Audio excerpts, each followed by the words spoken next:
اعوذ باللہ من الشیطان الرجیم بسم اللہ الرحمن الرحیم۔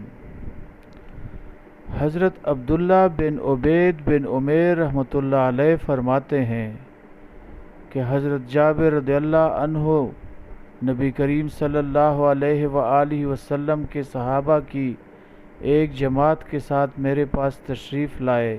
حضرت جابر رضی اللہ عنہ نے ساتھیوں کے سامنے روٹی اور سرکہ پیش کیا اور فرمایا، اسے کھا لو، کیونکہ میں نے رسول اللہ صلی اللہ علیہ وآلہ وسلم کو یہ ارشاد فرماتے ہوئے سنا ہے، سرکہ بہترین سالن ہے۔ آدمی کے لیے ہلاکت ہے کہ اس کے کچھ بھائی اس کے پاس آئیں تو جو چیز گھر میں ہو اسے ان کے سامنے پیش کرنے کو کم سمجھے، اور لوگوں کے لیے ہلاکت ہے کہ جو ان کے سامنے پیش کیا جائے وہ اسے حقیر اور کم سمجھیں۔